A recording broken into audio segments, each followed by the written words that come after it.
Nosotros como país, algunas como personas, como congregación, estamos pasando por situaciones difíciles que nos llevan a cuestionar, a preguntar al Señor.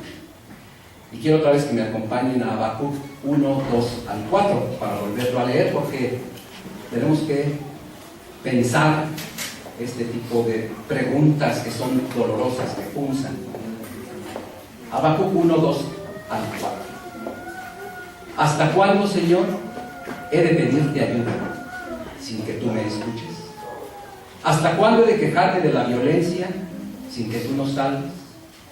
¿Por qué me haces presenciar calamidades? ¿Por qué debo contemplar el sufrimiento? Veo ante mis ojos destrucción y violencia, surgen riñas y abundan las contiendas. Por lo tanto, se entorpece la ley y no se da curso a la justicia. El impío acosa al justo, y las sentencias que se dictan son injustas. Muchas preguntas como estas o parecidas nos hacemos. Y la respuesta de Dios en la historia, la respuesta final a este tipo de preguntas fue la encarnación. No hay otra más que seguir el mismo modelo. Y eso en un hermoso canto cristológico, esa encarnación está bien descrita de manera poética en Filipenses 2, 5 al 11. Filipenses 2, 5 al 11. Cuando nos preguntamos, como Habacuc, todo esto que él se preguntaba, aquí está la respuesta de la encarnación, la respuesta sacrificial. 2, 5 en adelante. La actitud de ustedes debe ser como la de Cristo Jesús, quien siendo por naturaleza Dios, no consideró el ser igual a Dios como algo a que aferrarse. Por el contrario, se rebajó voluntariamente tomando la naturaleza de siervo y haciéndose semejante a los seres humanos. Y al manifestarse como hombre, se humilló a sí mismo y se hizo obediente hasta la muerte, y muerte de cruz. Por eso Dios lo exaltó hasta lo sumo y le otorgó el nombre que está sobre todo nombre, para que ante el nombre de Jesús se doble toda rodilla, en el cielo y en la tierra y debajo de la tierra, y toda lengua confiese que Jesucristo es el Señor, para gloria de Dios Padre. Esa es también la misión nuestra, encargarnos sacrificialmente, también de forma de hacer cuerpo la misión a la que nos ha dado el Señor. Amén. Vamos a aprovechar un poquito. Muchos de los que están acá nos están visitando, todos y todas son bienvenidas. Estamos viendo rostros que no veíamos hace algún tiempo y es un gozo volvernos a encontrar. Les voy a pedir que nos levantemos de nuestro lugar, saludemos a alguien y le demos la bienvenida, o que nos dirijamos unas palabras unos a otros, porque como dice este versículo que tenemos aquí, está tomado del apóstol Pedro: somos el pueblo de Dios, somos un linaje escogido, somos real sacerdocio. ¿Pero para qué? Para anunciar las buenas nuevas de aquel que nos sacó de las tinieblas a su luz admirable. Amén. Entonces vamos a tomar el tiempo para saludarnos, 2 o 3 minutos, mientras van a preparar la cámara, porque vamos a filmar la exposición de nuestro hermano. Tomen su lugar, por favor.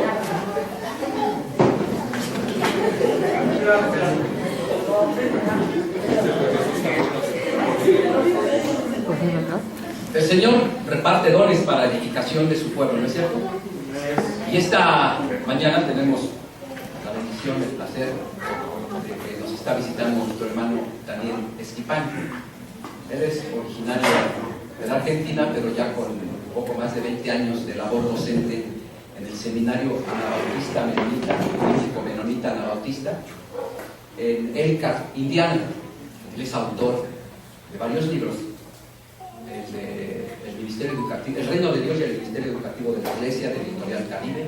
Otro libro de acá que tenemos, que ya dedicó aquí para la Iglesia, que es también sobre la cuestión de cuestiones educativas. Un pequeño libro publicado por Casa Bautista o Mundo Hispano, que se llama Cuando se piensa en el aborto. Ha publicado libros en inglés, también en portugués, pero sobre todo es parte del pueblo del Señor. Y está aquí con nosotros para compartir un tema difícil como el que hemos visto debajo, hacer preguntas. Cuando sufrimos, cuando estamos en medio de situaciones de desamparo, de pérdida, de sufrimiento, ¿dónde está el Señor en estas circunstancias? Juntos, quizá a veces no tenemos tantas respuestas, pero el hecho de cobijarnos unos a otros, de caminar juntos, nos da un poco más de certeza que el Señor está con nosotros.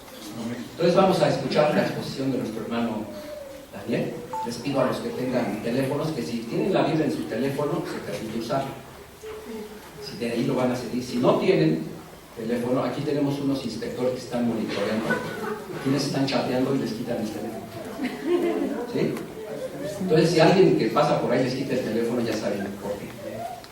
Porque tenemos que tener atención y respeto, ¿no es cierto? Unos por otros, ¿saben? Entonces, por eso se me quedaron viendo hace poco si hay aquí vigilantes, ¿no? Pero así nos soplamos a que no queremos que el tono de sus teléfonos es el clásico tono que muchos le han puesto: ricos, tamales. Vamos a orar porque creemos que el Señor va a usar como instrumento suyo a nuestro hermano Daniel Esquipal. Vamos a pedirle a nuestra hermana Lili que ore por él y también por nosotros, para que tengamos la mente, el corazón abierto y los pies dispuestos de lo que nos quiera hablar por eso. Señor, en esta mañana te agradecemos porque en tu iglesia, Señor, tú has utilizado a muchos hermanos que han dedicado su vida profesional y pues tú les has dado la oportunidad de trabajar para ti. Te damos gracias porque pues nosotros tenemos el privilegio, Señor, de acercarnos a ti desde otras perspectivas, desde la visión de otros hermanos, y que esto también refresque nuestros pensamientos para que aprendamos a verte en otras circunstancias, Señor, de manera que fortalezca también nuestra fe.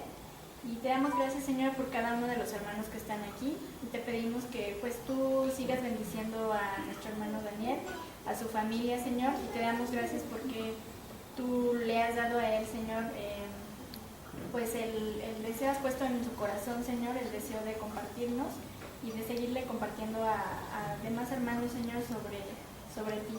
Amén.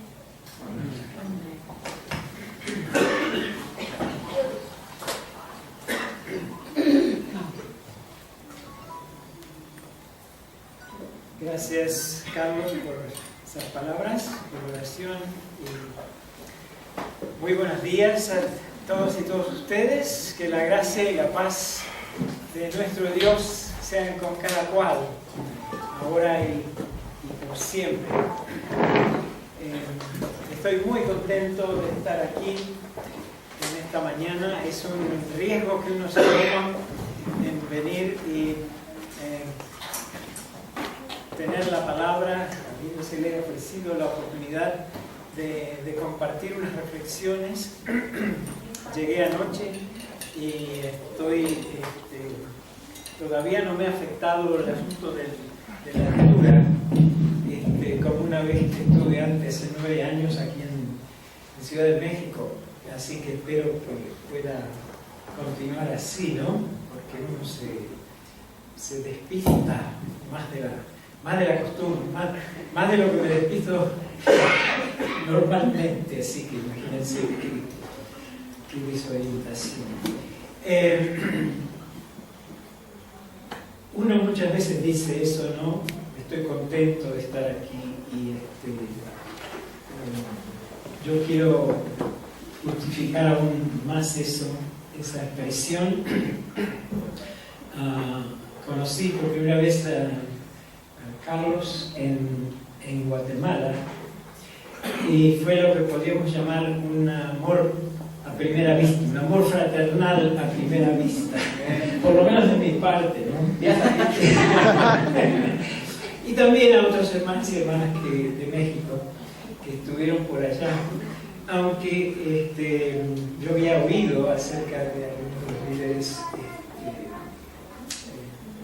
anabautistas, menonitas de este país, y creo que también había leído sobre mi persona, pero cuando se encarna esa relación resulta que es mucho más significativo.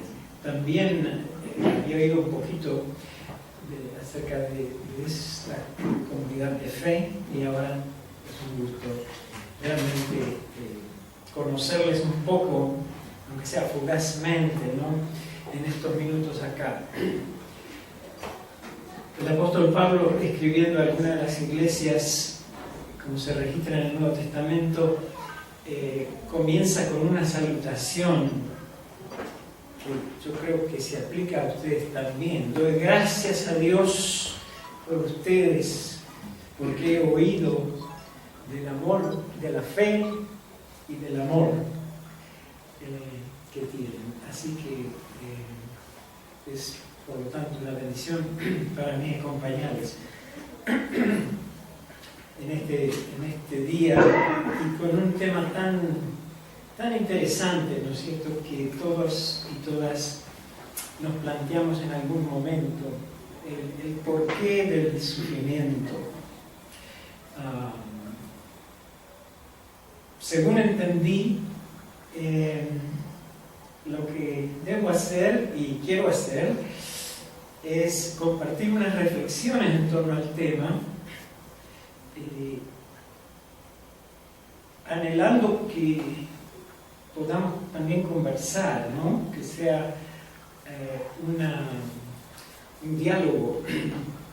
Diálogo no es solamente una conversación entre dos, sino diálogo es la palabra entre, ¿no? O sea, construimos conocimiento, uno podría decir sabiduría, por la gracia de Dios y por la buena disposición de cada cual. Y Dios quiera pueda pasar eso entonces también en alguna medida en esta mañana. Dado mi trabajo en la preparación entre otros trabajos, en la preparación de capellanes, por ejemplo, en un hospital sobre todo, pero también en algunos otros lugares como la cárcel,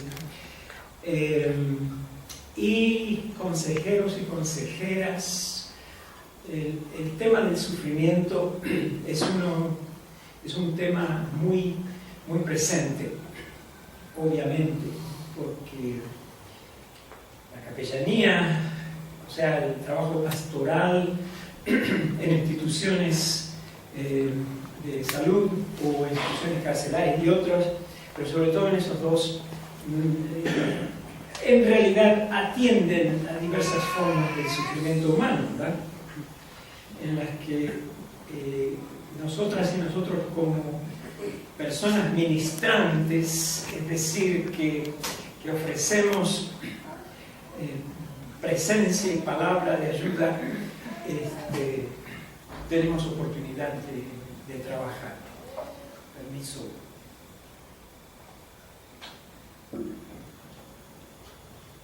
Acá dice café latte, pero es agua, No tengan envidia de tomar café. Y es agua de la común, no es aguardiente.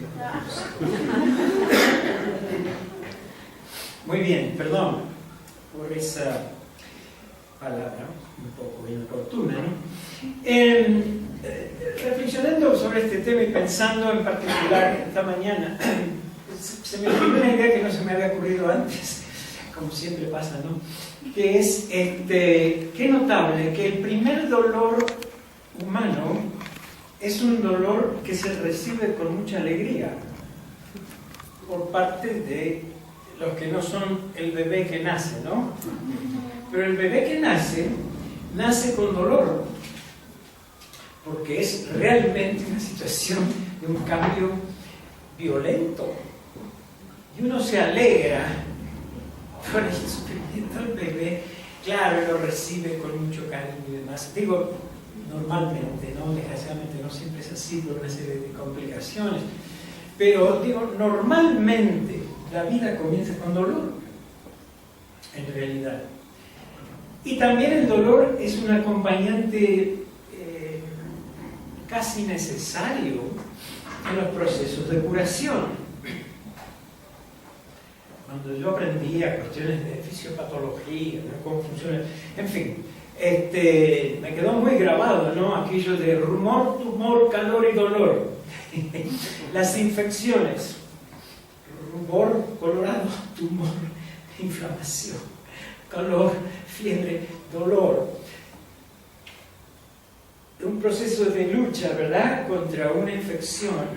O sea que hay una serie de dimensiones en que tal vez tomamos por concedido, por sentado, que el dolor es un acompañante necesario. Pero también están, por supuesto, los otros dolores, el sufrimiento que nos acompaña o que expresamos desde la tierna infancia hasta el final por una serie de razones, ¿verdad? Si hiciéramos una encuesta aquí, podríamos seguramente ilustrar muchísimas situaciones en que ustedes han experimentado sufrimiento debido a que a una imprudencia que lleva a una situación dolorosa, una imprudencia, ¿no? Un accidente. Por ejemplo, somos seres maravillosos, con el salmista, ¿no?, que poco menor que los ángeles, por lo menos en nuestros días mejores, ¿no? Poco menor que los ángeles. Dice el salmista, aunque también dice, por otro lado, pero que es el hombre que tengas de él memoria. O sea que ahí están las dos cosas, ¿no es cierto? Una creación maravillosa, por un lado. Por otro lado, una fragilidad natural, pero que se complica con el pecado. Claro está. Justamente el pecado y la madre y el padre de todos los pecados, que es enseñorearnos, ¿no? Querer enseñorearnos de la creación, sobre todo de los semejantes y de nosotros mismos. Entonces los abusos, por ejemplo, emocionales, sexuales, espirituales, ¿cuánto sufrimiento causa? ¿Qué capacidad que tenemos, ¿verdad?, de infligir, de causar sufrimiento, de causar dolor? El dolor es la reacción, ¿verdad? Sufrimiento es el proceso del dolor, si queremos hacer una pequeña diferencia. El vivenciar ese dolor allí. Y como si todo eso fuera poco, está también el dolor que es resultado de la obediencia y de la fidelidad. El posible dolor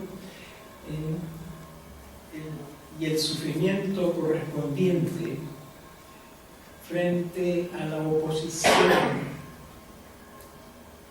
que a veces es mortal. Así que por cierto, es un tema de tanta importancia y que nos ha preocupado como seres humanos desde hace mucho tiempo.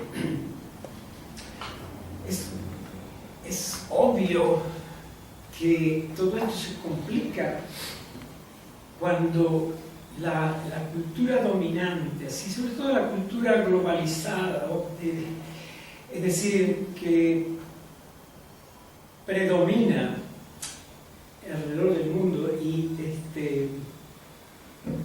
estoy seguro que también afecta a México, las ilusiones de la publicidad comercial y de todo aquello que pretende hacernos creer que que hasta el envejecimiento mismo es una enfermedad que hay que controlar, ¿no? Y que es muy fácil controlar la vida, que con esto o aquello puede tratarse de un programa para mejorar la salud mental, espiritual, física, sobre todo el cuerpo, es muy fácil. La medicación, en fin, todo, ¿no? Somos señores en medio de toda la creación, y resulta que tarde o temprano nos encontramos siendo confrontados con la realidad de nuestra limitación, ¿verdad? Nuestra vulnerabilidad, nuestra pequeñez, junto con lo hermoso y maravilloso que es nuestro ser. Desgraciadamente, la religión a veces contribuye a alimentar esa ilusión, que, por ejemplo, la manera de que la prosperidad es lo que te corresponde si eres seguidor de Jesucristo. El problema es que Jesús nunca prometió prosperidad, ¿no? Más bien prometió la cruz. Qué promesa, ¿no? La cruz de un seguimiento fiel, es decir, ¿no? La cruz de la resistencia contra el mal, claro, en ese sentido. Entonces, desde el punto de vista de nuestra fe cristiana, quiero compartir 2 o 3 pensamientos que a mí me han resultado en mi propia vida y en mi propio ministerio útiles, ¿no es cierto? Y en conversación, en diálogo, y sobre todo aprendiendo junto a la gente, sobre todo junto a la gente que sufre y a quienes acompañamos. A ver qué les parece a ustedes también. Entonces podemos tener, como decía, tiempos de diálogo, yo espero, para dar más ejemplos, para profundizar y para que ustedes también traigan sus propias observaciones para compartir aquí, ¿no? Una de las experiencias recientes que fue catalizadora de mucha reflexión y oración en medio del sufrimiento en nuestra comunidad de fe, donde mi esposa y yo somos miembros activos, fue la muerte el año pasado, pocos días antes de cumplir los 7 años, de un niño llamado Isaac. Se enfermó de cáncer cerebro, un año antes, menos de un año antes, y se había enfermado, y él fue en el 2012, en septiembre, después de una serie de tratamientos aparentemente exitosos en combatir la enfermedad, y en medio de mucha oración y solidaridad de la comunidad de fe, sus padres, cuando resultó el diagnóstico de que el cáncer estaba en remisión y no había síntomas, ¿no? O que la ausencia de síntomas se indicaba que el cáncer estaba en remisión, dicho más propiamente, hubo una fiesta en la iglesia. Una cosa fue maravillosa en su momento, vinieron personas, sus amiguitos y había juego, había testimonio, en fin. Eso fue un sábado en septiembre. 3 meses más tarde, el niño se despierta una vez con una parálisis en sus piernitas, y bueno, como quizás ya se están imaginando, resulta que el cáncer estaba muy activo y muy agresivamente activo, ¿no? Se pueden tal vez imaginar el choque, ¿no? Porque primero el hecho de la enfermedad, ¿no es cierto?, de un niño tan pequeño, uno dice tan inocente, qué injusticia, qué cosa no natural, eso no puede pasar, no debe pasar. Entonces, la experiencia de la aparente sanidad, la curación, mejor dicho, y luego la vuelta del cáncer manifestándose en toda su violencia, haciendo estragos. Apenas 3 meses después, en noviembre. Y eso fue mucho más difícil para los padres y los hermanitos y para la comunidad de fe que hemos estado orando y festejando, ¿no es cierto?,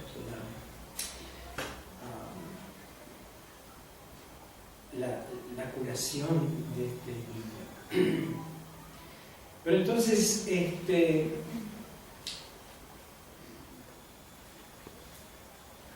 poco tiempo, como dije, la evolución fue vertiginosamente rápida y falleció finalmente en abril del año pasado, poco antes de cumplir sus 7 años. Casualmente, inolvidable, porque cerca de mi propio cumpleaños uno como que hace asociaciones, ¿no? En fin, es una cosa muy humana, muy natural. Ahora, en medio de esa tragedia, y acá está una de las cosas que resulta tan notable, en medio de la tragedia, la movilización de la Iglesia en solidaridad, en medio de la protesta y el lamento muy álgido, muy doloroso, sobre todo el papá, y esto con el asunto de la comunicación electrónica, en todo un programa en el cual se puede, que no es Facebook, es otro programa, enviar, en fin, mensajes, y el papá escribía cada cosa que a uno lo conmovían hasta las lágrimas, ¿no? Porque un grito así, muy angustioso, muy angustioso.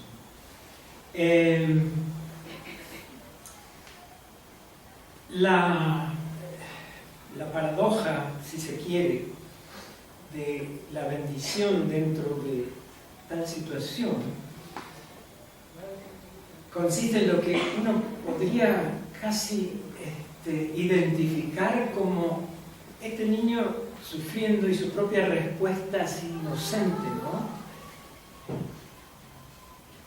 Sin gran defensa, como que se volvió un pequeño pedagogo. Me explico. En medio de esta situación, algunos de nosotros, a mí en particular, me hizo pensar en el sueño mesiánico, en la visión mesiánica que se encuentra en la profecía de Isaías, ¿no? De que un niñito los conducirá, los pastoreará. ¿Por qué? ¿En qué sentido? Un niño sufriendo, muriéndose de cáncer. Bueno, se movilizaron una serie de actividades. Por ejemplo, mi propia esposa fue porque tenía que ir a otro lugar con unos tratamientos y paliativos y demás, para limpiar la casa del hogar, ¿no? Hacer la limpieza. Otros llevaban comida, en fin, la oración, el estudio, en fin. O sea que de alguna manera la situación trajo unas consecuencias en medio del sufrimiento, de bendición y una búsqueda que no la hubiéramos podido tener, no la hubiéramos tenido, no la hubiéramos emprendido de no haber sido por la desgracia. Por ejemplo, después que este niño muere y demás, y que hay una serie de preguntas en la congregación, junto con los pastores, yo tuve la oportunidad de formular un poco así una especie de currículo, digamos, un plan. ¿Por qué no tratamos de estudiar este asunto un poco más sistemáticamente, un poco más cuidadosamente? Volver a la Escritura. ¿Sí? ¿Por qué el mal? ¿Qué es el mal? ¿No? ¿Qué es la oración? ¿Qué quiere decir que Dios oye nuestra oración? ¿Qué queremos decir cuando afirmamos, bueno, Dios escuchó mi oración, o Dios no escuchó mi oración? ¿Sí? Y resultó en realidad una buena experiencia con 40 personas. Fuimos a trabajar en el tema. Es decir, que la mezcla de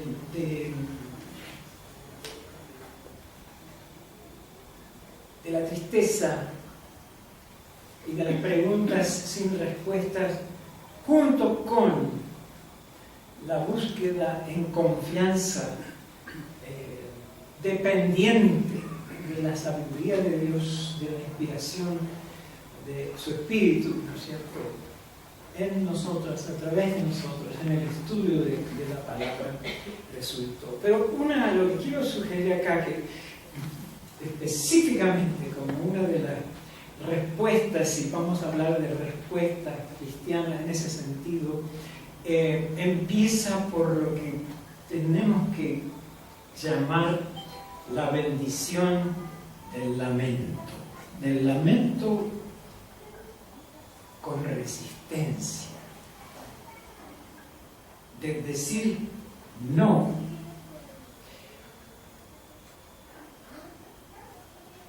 Carlos leía en Habacuc, ¿no?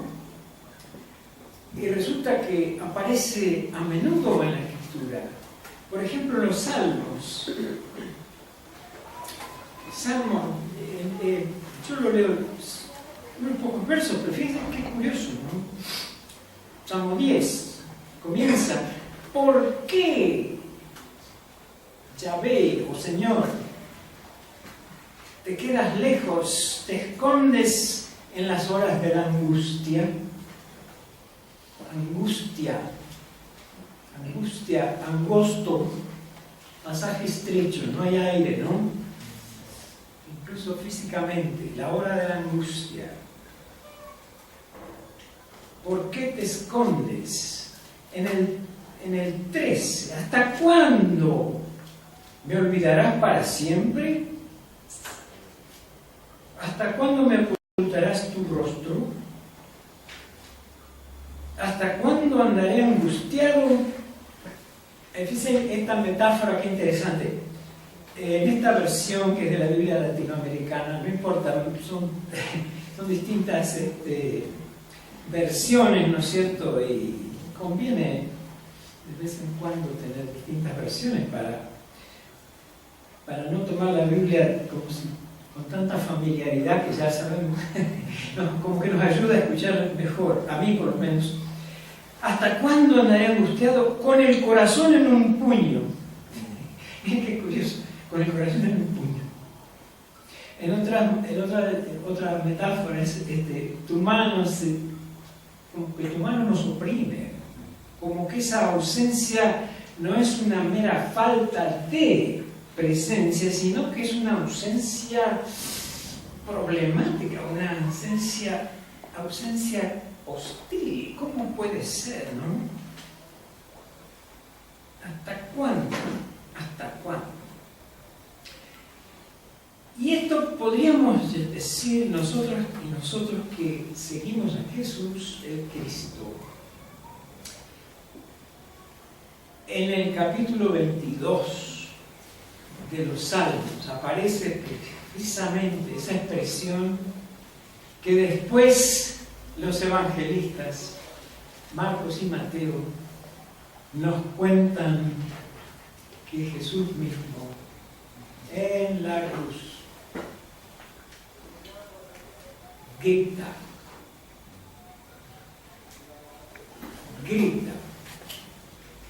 Dios mío, ¿por qué me has abandonado?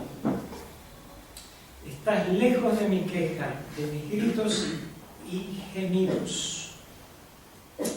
Clamo de día, Dios mío, no respondes.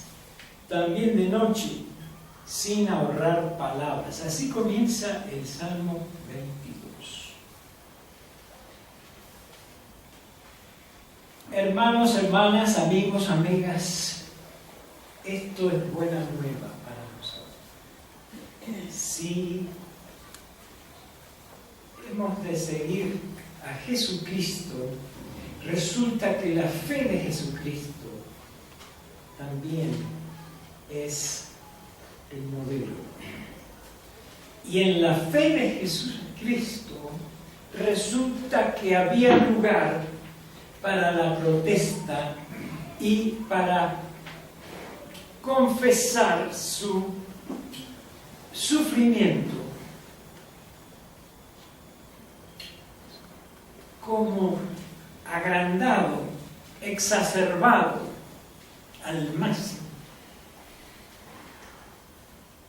por esa vivencia de desprotección de Dios. Muy significativo, ¿verdad? Sobre todo porque allí la cruz, esto es algo en que no, por lo menos mi experiencia de observación, no prestamos tanta atención cuando viene Semana Santa a veces, no sé, quizá ustedes lo hagan. Pero hablamos de encarnación, ¿no? Encarnación.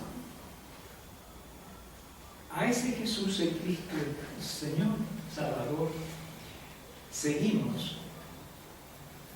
Su fe, la fe de Jesús, del Jesús de Nazaret, tenía lugar para la protesta, para el lamento, para el reconocimiento del momento más álgido, más doloroso, como que Dios no estaba allí. No se suprime. Muy importante para nosotros y para nosotros. Porque ahí en la cruz resulta que es dolor físico, dolor moral, dolor espiritual, es humillación, es vergüenza, es la suma, diríamos así, ¿no?, del abuso sufrido, de la injusticia en carne propia, ¿no es cierto? Así que yo creo que esa puede ser, debe ser, para nosotros y nosotros, una pauta. Yo casi diría una pauta práctica, sin trivializarla, no sin hacerla así demasiado a la ligera y superficial. Yo lo llamaría la bendición del lamento. Bendito el lamento.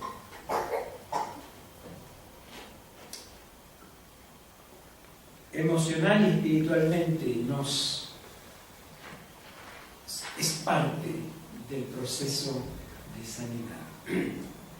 de sanidad aun cuando no haya curación. Es decir, cuando no se pueda restablecer la salud física, ¿no? Como pasó con aquel niño y con aquella familia. Ha habido sanidad, aunque no fue posible curar al niño.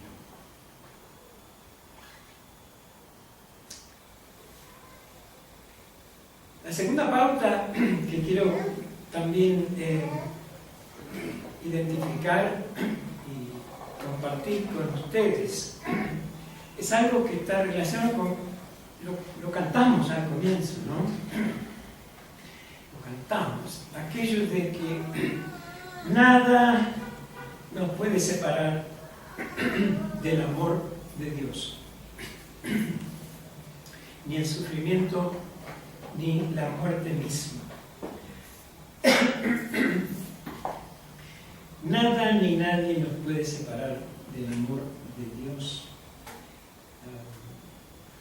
ni la misma muerte. Y quizás nos ayuda a abrazar esa confesión tan osada, tan atrevida que hace Pablo, ¿no? En la carta a los Romanos. No hay nada que nos pueda, en última instancia, no hay nada que nos pueda separar del amor de Dios. Con las bienaventuranzas, con la enseñanza de Jesús, de nuevo. ¿Se acuerdan? Quienes conocemos las bienaventuranzas. Al comienzo del Sermón del Monte, del así llamado Sermón del Monte, está este cuadro de situaciones en que básicamente Jesús dice, bueno, estas son situaciones en que Dios realmente está cerca y que tú estás cerca al corazón de Dios, empezando por cuando reconoces tu necesidad de Dios. Bienaventurados, pobres en espíritu, ¿no? Pero fíjense, bienaventurados los que lloran, porque recibirán consuelo. Y justamente bienaventurados y bienaventuradas cuando tenemos hambre y sed de justicia. Acá están las dos grandes fuentes de sufrimiento, ¿no es cierto?, humano, en realidad. El problema del sufrimiento en medio de la injusticia, sufrida en carne propia, pero también a nuestro alrededor. Uno se indigna, uno se conduele, uno trata de, se solidariza, aboga por el oprimido, por el marginado, en fin. Y el llanto frente a la muerte, frente a las otras desgracias, son precisamente aquellos que hacen necesario los ministerios, ¿no?, de acompañamiento, justamente. Ahí está. Muy bien. Pero la bienaventuranza no está en el sufrimiento en sí, ¿verdad? La bienaventuranza hay que verla desde la perspectiva de Dios. Es decir, somos bienaventurados en la medida que estamos en una posición que realmente nos asegura que el corazón de Dios está ahí. No tanto cuando uno cree que está todo bien y que uno es el dueño de su propia vida y de sus bienes y de todo, ¿no? No, ahí está lejos la cosa. El asunto es bienaventurado porque Dios tiene compasión. Porque Dios quiere la justicia. Entonces, en la medida que queremos la justicia, somos bienaventurados, estamos más cerca del corazón de Dios.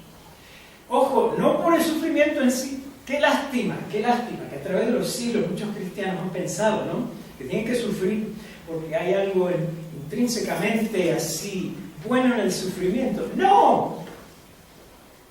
De nuevo, miramos a Jesús, ¿no? Cantamos mucho acerca de mirar a Jesús. Cantamos Jesús el camino al cielo. Yo estaba prestando atención, pastor. No, en serio, camino al cielo, y yo añadiría camino del cielo. ¿Cuál es el camino del cielo? Es caminar acá como Jesús caminaba. ¿Verdad? Ay, ¿qué tal la cosa? Así que esa es otra de las claves para nosotros. Este Dios es un Dios que se compadece. Y entonces resulta que sufre con quienes sufrimos. Especialmente, pero no solo, en medio de injusticia y en medio de tragedia aparentemente sin sentido.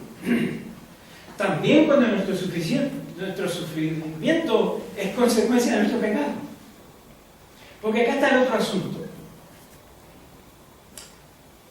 Yo tengo que confesar, pero sospecho que ustedes también, por lo que voy a decir. A ver, ustedes me dicen después. ¿Por qué será que nos preocupa mucho esa pregunta? ¿Dónde estaba Dios cuando pasó este accidente? Pero no nos preguntamos, yo no me pregunto primero, ¿dónde estaba Dios cuando yo hice tal decisión inmoral? No sé si comunico lo que quiero comunicar, que es, resulta que hay una libertad que parece que Dios se ha tomado y que nos da, pero no solo a nosotros y nosotros, sino al resto de la creación, que es una libertad peligrosa. Qué riesgo, ¿no? Qué riesgo. O sea que Dios, lo digo con toda la sinceridad, Dios es incapaz de prevenir mi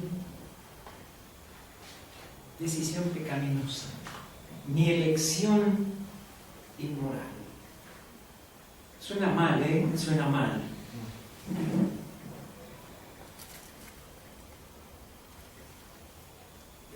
Es una libertad que uno asume que es dádiva de Dios mismo.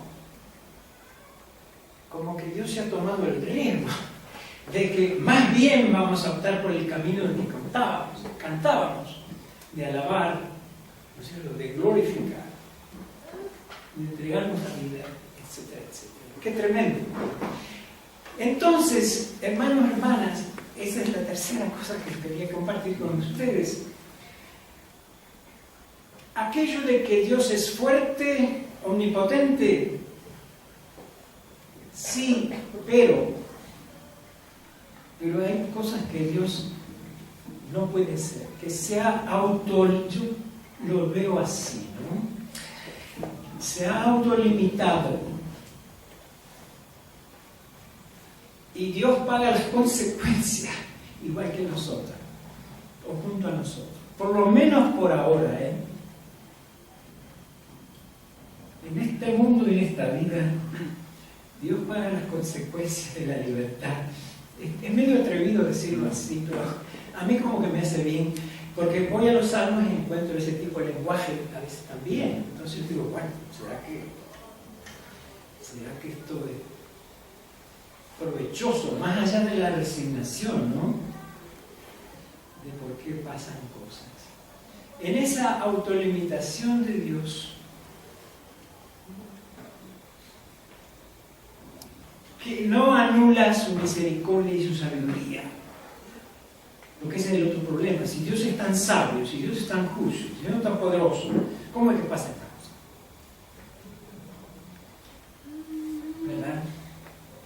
Entonces, parece que el Dios de Jesús, que ha de ser el Dios nuestro, es un Dios quien nos ha encomendado, como a Jesús, que luego nos envía a nosotros,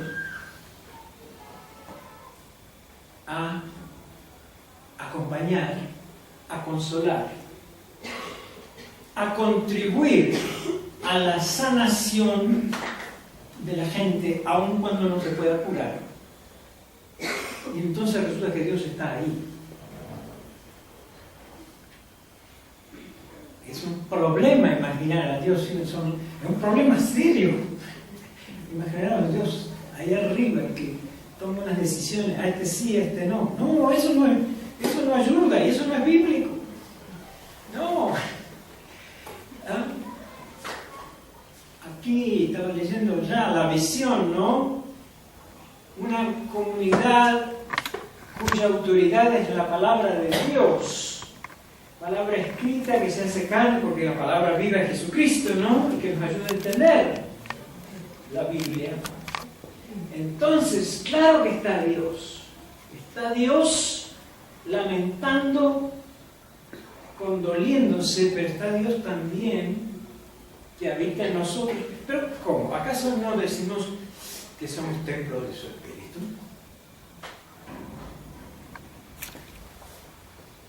En la palabra de aliento, en la palabra de afirmación, en la palabra de consuelo, ¿no? Y también entonces podemos decir donde Dios no está, seguro que Dios no está. Otra cosa atrevida que voy a decir esta mañana, después me voy, a lo mejor no me vuelven a invitar, pero bueno, por lo menos me doy gusto. ¿Qué es la otra tentación, no? Otra de las tentaciones que uno tiene, tratar de convertir unos misterios en problemas a resolver. Mira, esto es lo que le pasó al pobre Job. ¿Conocen la historia de Job? Resulta que el tipo estaba muy bien, el hombre, ¿no? Gozando de salud, de todo, de prosperidad. De buenas a primeras viene la tragedia y se desencadena una crisis. Crisis es desorientación, dislocación. Y resulta que Job tiene unos buenos amigos, ¿no? 3, no solamente uno, sino 3, que pasan una semana haciendo justamente lo que tenían que hacer, acompañando solidariamente sin decir palabra. Al cabo de los 7 días ya no dieron más y los tipos empezaron a tratar de resolver el problema.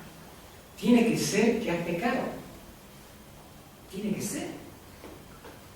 Entonces, es curioso, ¿no? ¿Qué cosa? Encima del sufrimiento que tiene el hombre, uno tiende a hacer esto. En fin, no me quiero extender mucho. Estas cosas no vienen porque son castigos de Dios. Estas cosas no vienen porque hay una pedagogía del dolor en el sentido que hay que sufrir para que pasen las cosas. No es así. El sufrimiento puede acompañar o no, pero puede haber mucha alegría también con el aprendizaje, con el seguimiento. No necesariamente. Que Dios tiene un plan secreto. Que mejor que pasó esto con este chico porque quién sabe lo que hubiera pasado. Por favor. No. Estas son unas pequeñas observaciones prácticas, ¿no? ¿Qué otra cosa? Bueno, esto es una garantía del cielo. Porque si sufrimos acá, entonces, en el más allá, eso es distorsionar algo que no se debe distorsionar, que es una esperanza, hermanos, hermanas, amigos, amigas, de que este asunto de que Dios se ha autoalimentado, resulta que autolimitado, parece que no es para siempre. Parece que habrá un tiempo más allá del que no está en nosotras tratar de calcular, dicho sea de paso, en que la muerte va a morir, que ya no habrá muerte, ni lágrimas, ni dolor. Ahora, permítanme otro pequeño total de nuevo por hoy. No necesitamos prometer a la gente que va a ver a su amada suegra en el cielo, o al perrito que se murió, no sé, por favor. No, basta con eso. No habrá más muerte, ni dolor, ni lágrimas. Paz.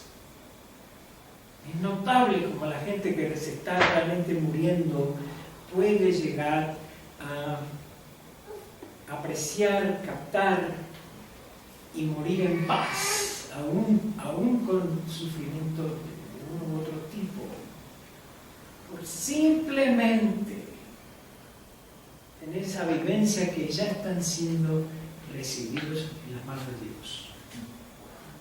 Eso es morir bien. Claro, a veces no es posible, ¿no? El accidente, pero para los que queramos la sabiduría que Dios recoge, acoge, recibe. Sí, eso sí. Bueno, lo mismo como oramos.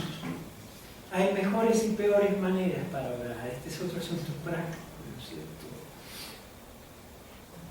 Orando reconociendo la realidad del dolor y del sufrimiento, lamentándonos junto con él.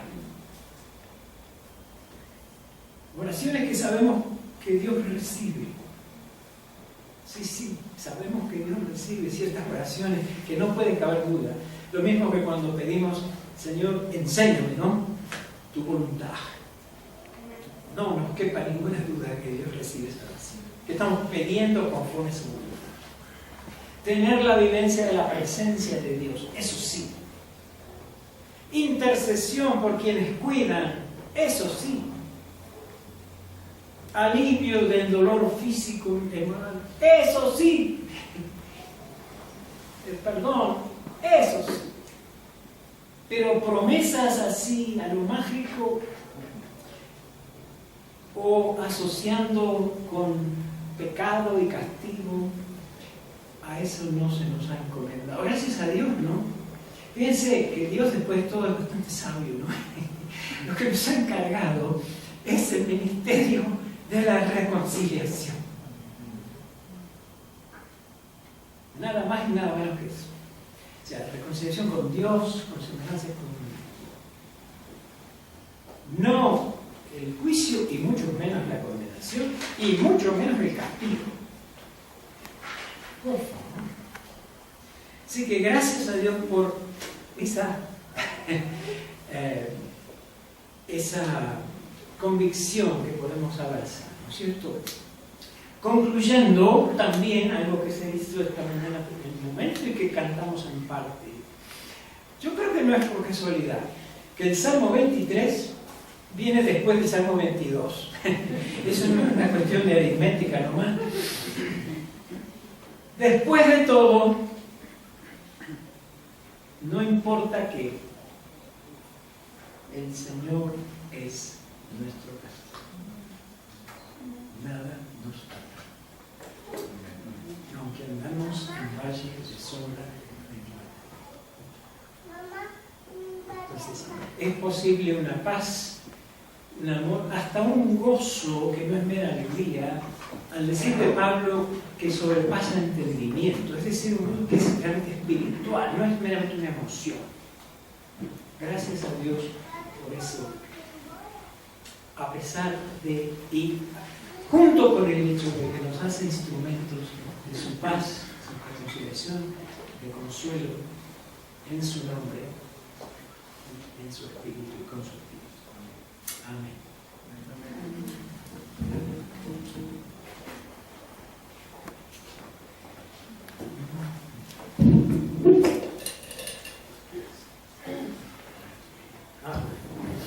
Pues gracias a Dios por el tema de nuestro hermano Daniel. Gracias, hermano. Siempre porta luz en medio de angustias, de dolor. Pero vamos a abrir un pequeño espacio para algunas preguntas, comentarios que tengamos para nuestro hermano. Y bueno, esperemos que el Señor le ayude para responder. ¿Hay algunas preguntas, hermanos? ¿Comentarios?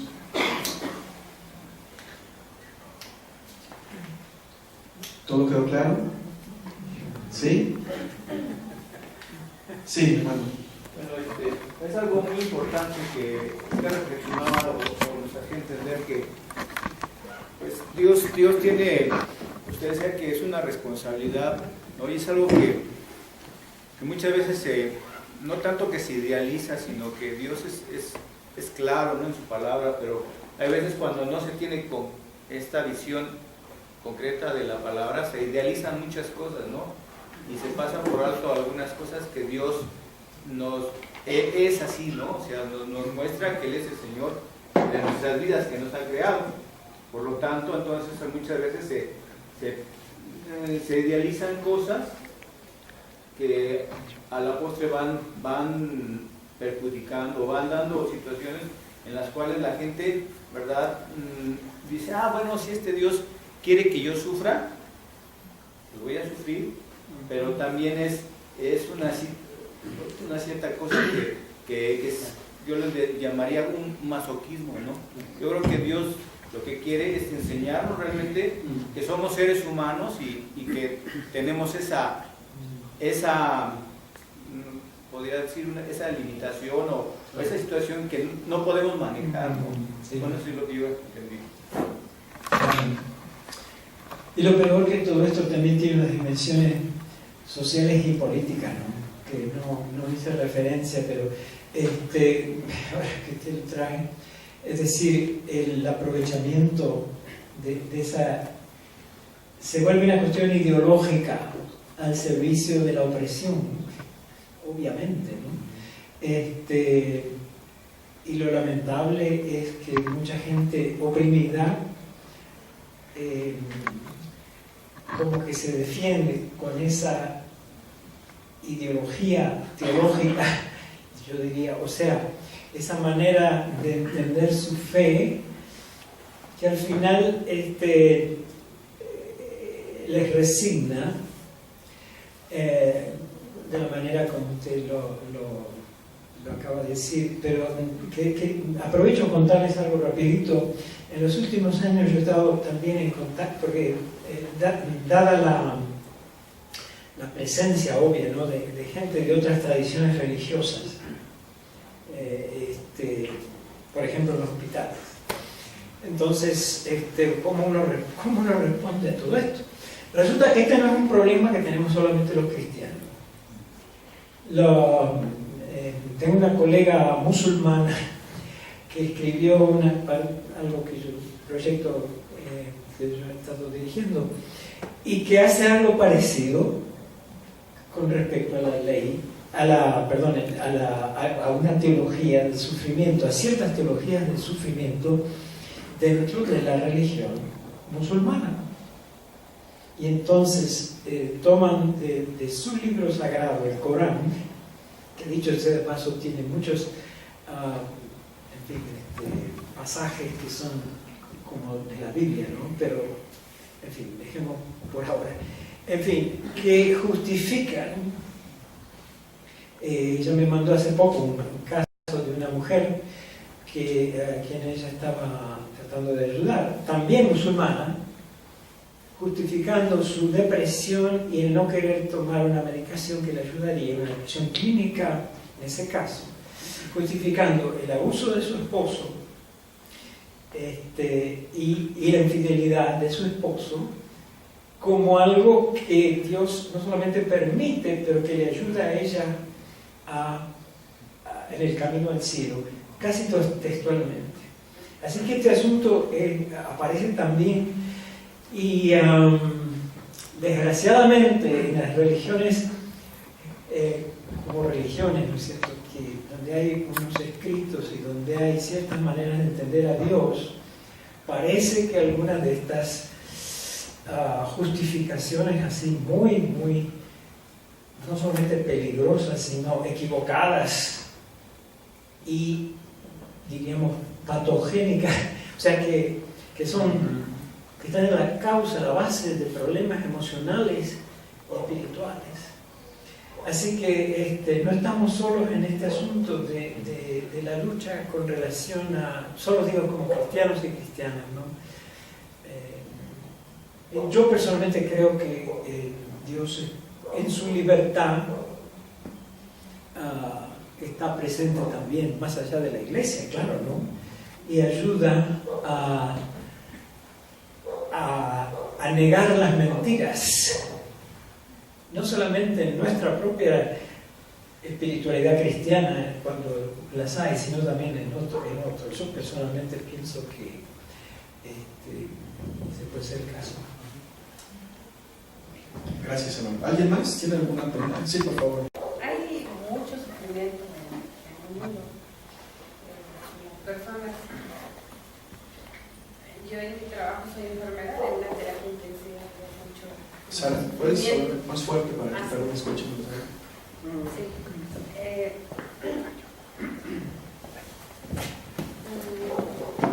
Y bueno, usted nos recordó, hermano Daniel, que Dios sufre juntamente con nosotros. Pero yo me pregunto y quisiera que me ayudara a comprender, a fin de cuentas, ¿cuál es la finalidad? ¿Cuál es el propósito del sufrimiento?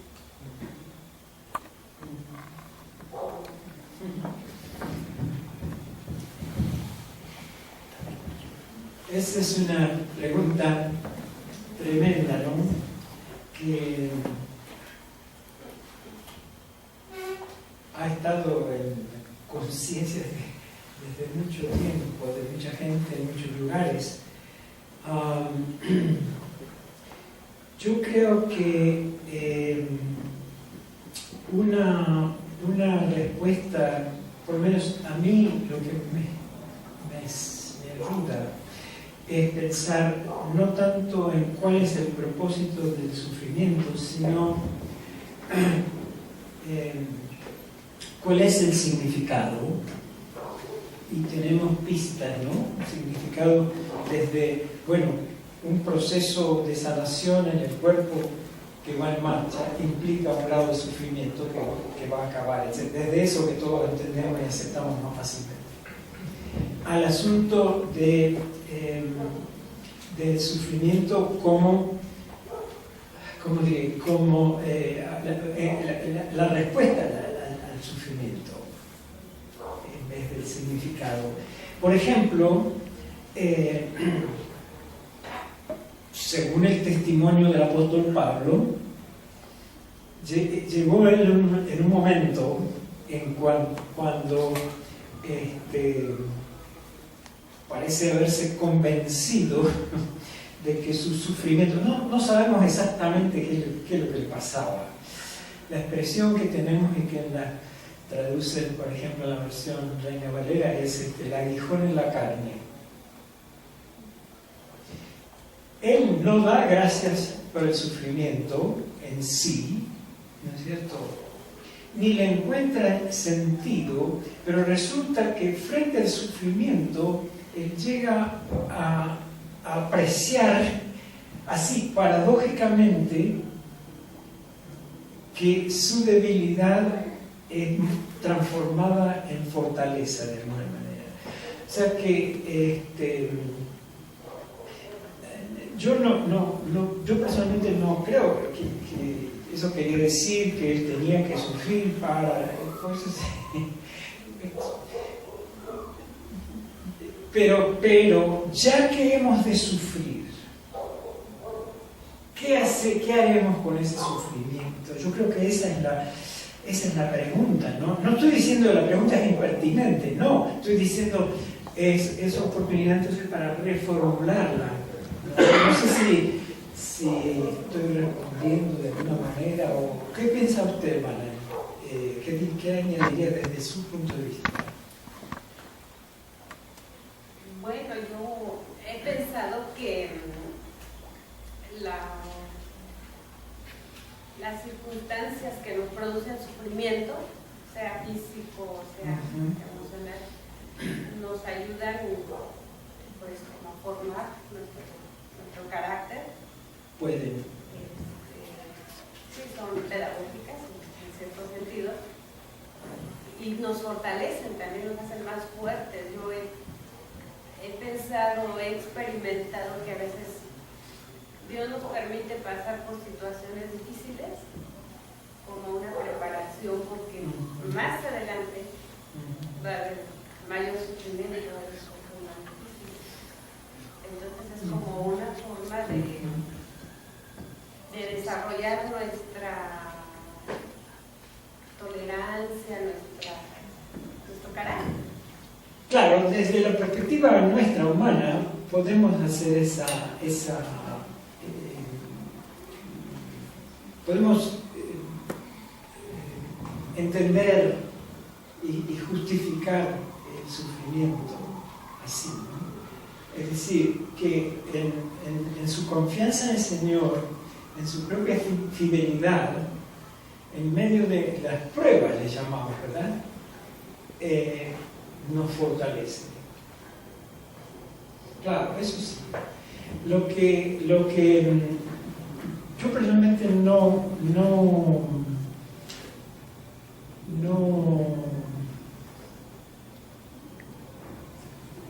entiendo es que Dios provoca el sufrimiento para que no es lo mismo, ¿no es cierto?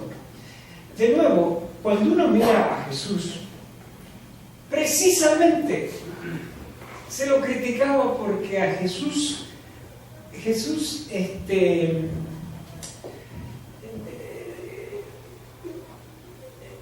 no buscaba el sufrimiento, Jesús no buscaba el sufrimiento como algo bueno en sí mismo, ¿no es cierto? Al contrario, fue criticado. Jesús de Nazaret, ¿no es cierto? Jesús el Cristo, el encarnado, el Jesús que realmente vivió como nosotros, le gustaba, me atrevo a decir, Jesús no iba a sufrir a una fiesta. No. O sea, cuando uno empieza a ver la cosa, dice, espérate un momentito, esto no es...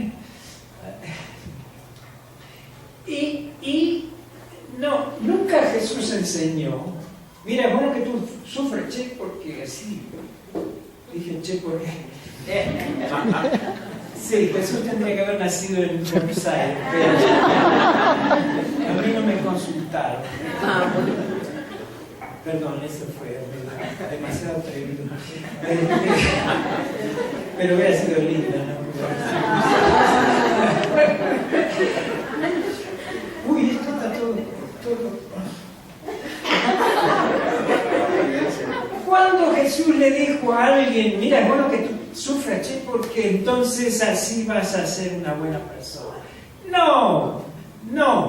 Mire, del comienzo, ya en el primer capítulo del Evangelio de Marcos como que no puede aguantar y nos cuenta todo así muy rapidito. En el primer capítulo viene este paralítico, el leproso, un hombre muy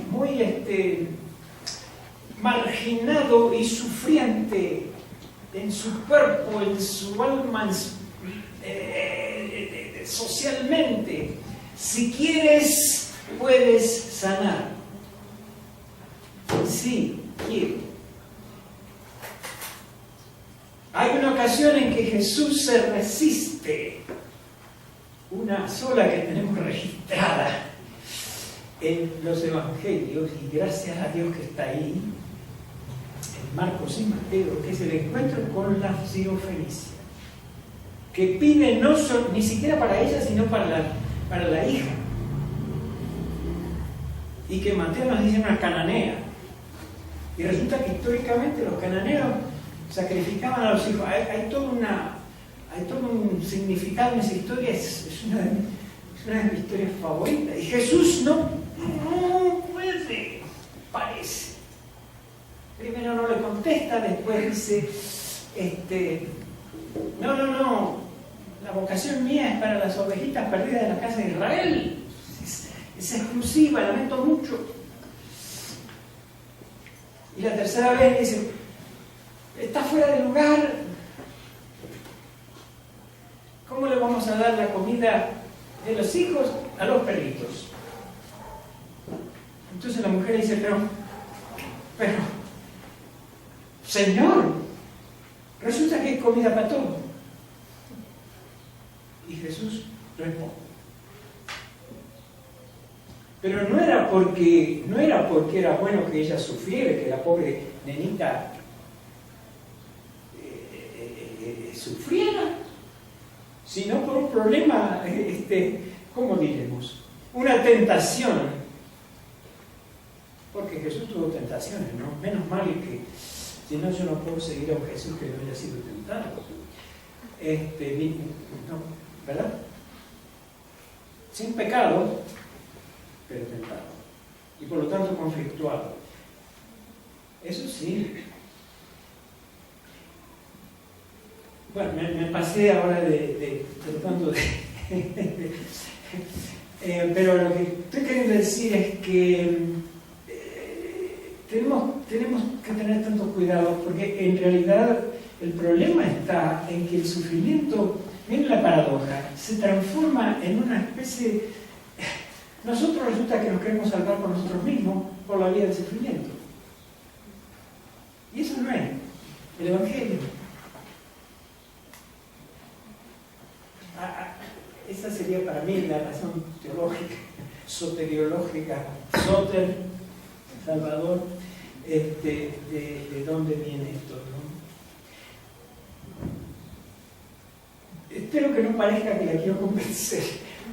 Simplemente usted me ayuda a articular lo que yo entiendo, hermana, en ese sentido, que es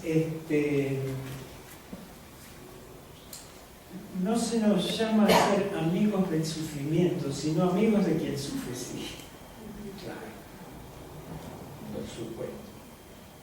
Y de evitar el sufrimiento innecesario con buena administración, un asunto de mayordomía. Hablábamos en la mesa de la mayordomía, un poquito así de pasada, como un comentario. En fin. Pensaba yo que los causantes y las causas estructurales que generan dolor en el país estarían felices de que la Iglesia se limitara a buscar la reconciliación en los momentos de dolor. Imagínense que hablemos con los de Ayotzinapa y les digamos, perdonen, tengan paz. Pues los causantes del dolor dirían, gloria a Dios, síganle. Este tipo de ministerio en el dolor implica una espiritualidad, no la más común. Y yo reflexionaba, Daniel, que esta espiritualidad debe de expresarse en la comunidad en los momentos donde no hay dolor, como en lo general ahorita en nuestras iglesias. Y si reflexionamos en una espiritualidad congruente así, entonces tendríamos que tener en nuestra agenda de las iglesias el tema de la cárcel, de los migrantes, de las viudas, de los 2 peces, de los 3 peces y de las 2 blancas. Eso tendría que ser la agenda de nuestras iglesias, y sin que quisiera decir que lo que hacemos actualmente en Toluca está mal, sí me confronta mucho tu mensaje, porque sin que dejemos de hacer lo que estamos haciendo, realmente tendríamos que cambiar nuestra agenda ahorita que no hay dolor, porque pronto, en unos meses, nuestro país estará invadido en momentos de dolor, Y qué bonito que les pudiéramos decir, fuimos llamados a la reconciliación, perdona al que te generó esto. Gracias, Gabriel, porque al menos acá en Toluca, tenemos que reorganizar nuestra gente. Es muy oportuna toda esta observación. Justamente en los salmos donde hay tanto lamento y protesta, gran parte de la protesta tiene que ver justamente con esto. Y con el pedido a Dios que haga lo que Dios debiera hacer contra estos malditos que me están oprimiendo. Lo interesante es que nunca uno no encuentra en esos salmos mira, danos permiso de que nosotros vamos a reventar a estos malditos. La queja es, tú te encargas de reventar a estos malditos. Eso está en los salmos, y eso es una oración que hay que hacer en ese sentido, ¿no? Señor, ¿qué pasa? Y entonces, mientras uno, claro, instrumenta una solidaridad eficaz, que no es solamente paliativa, sino que tiene su dimensión profética y de confrontación, ciertamente no violenta, porque resulta que el amor a los semejantes no es solamente el amor al enemigo que hay que perdonar, sino es el amor al semejante oprimido, a quienes nosotros, como tú bien dices, si entendí bien, de ninguna manera tenemos que exigir que perdonen al otro, o que nosotros perdonamos al agresor del otro. No, ese no es nuestro trabajo.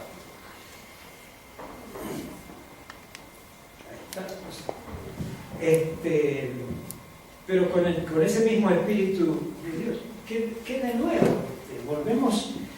Por eso esa es nuestra clave, decimos clave hermenéutica, que simplemente quiere decir de interpretación de la Escritura a la luz de Cristo. Si no, vamos por otro lado. Y ahí encontramos las claves, tienes mucha razón. Claro que hay que confrontar el mal estructuralmente, y hay una variedad de ministerios, incluso en asociación con aquellas manifestaciones fuera de la iglesia misma que están a favor de esa política del reino de Dios, es decir, de lo que debiera pasar si Dios realmente fuera el Señor de quien hablamos, a quien alabamos. Claro, exactamente. Hola, Yolanda, por favor. Bueno, sus palabras a mí me ayudan muchísimo, porque yo internamente estaba como un poco divorciada. Yo soy psicoterapeuta y bueno, cristiana, ¿no?, de corazón, pero en mi práctica había ahí una división entre el escuchar el sufrimiento. Bueno, nosotros decimos, y yo les digo a mis pacientes, el dolor es inevitable y el sufrimiento es opcional. Como que hay una diferencia entre ese dolor que humanamente no puedo evitar, porque todos somos humanos falibles, tenemos, vivimos y tenemos dolores, experiencias. Entonces, esto de decir tu sufrimiento te sirve para, como que aquí adentro no conciliaba conmigo. Ahora entiendo, bueno, no es entiendo, estoy de acuerdo que sigo con este principio. Sufro a partir de que me culpo, que digo, me castigó Dios, tuve que pagarlo de esta manera, ¿no? Yo creo que me quedo con esta primera parte, que el dolor no lo puedo evitar y que lo tomo como experiencia para aprender. Y en este aprendizaje de esta experiencia, Dios me va a guiar, así lo veo, para no repetir lo que me hizo doler o lo que me llevó al sufrimiento. Exacto. ¿Sí? Entonces, gracias.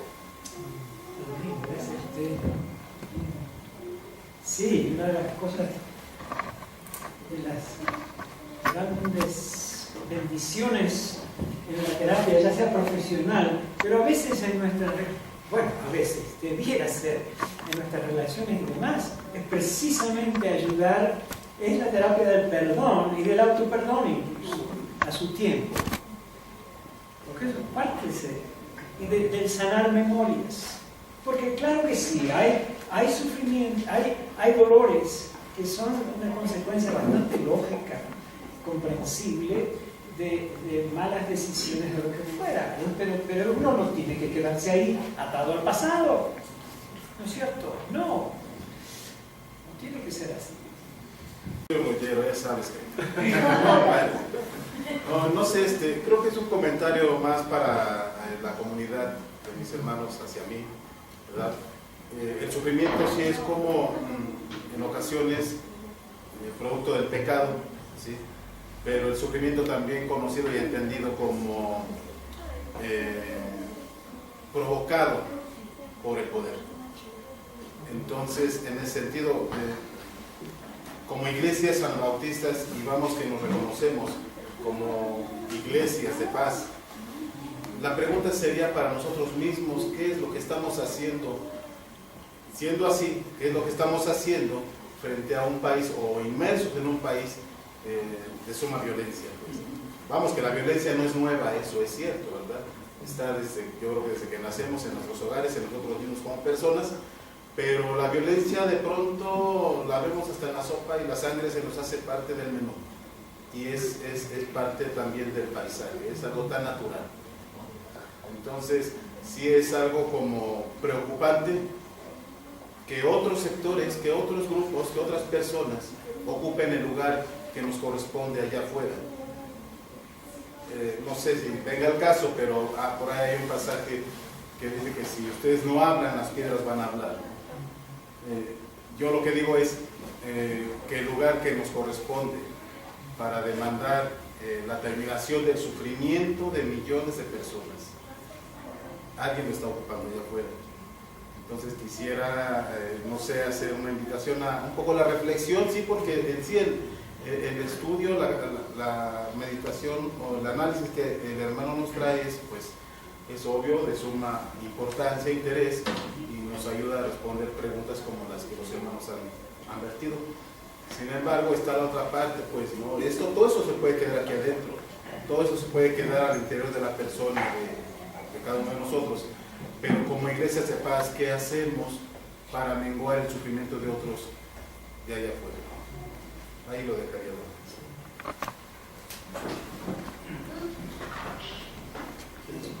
No, gracias por su observación. Interesante lo que usted dice para nosotros. De nuevo, volviendo a aquel a quien seguimos, resulta que Jesús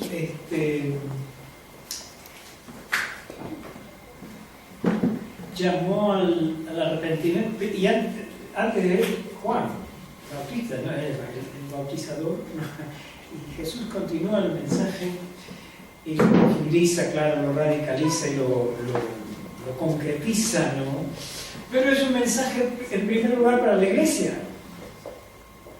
Jesús no vino a fundar una religión, eso lo decimos así muy a menudo, pero precisamente es un llamado a proclamar en presencia, palabra y acción las obras, el ser bendición.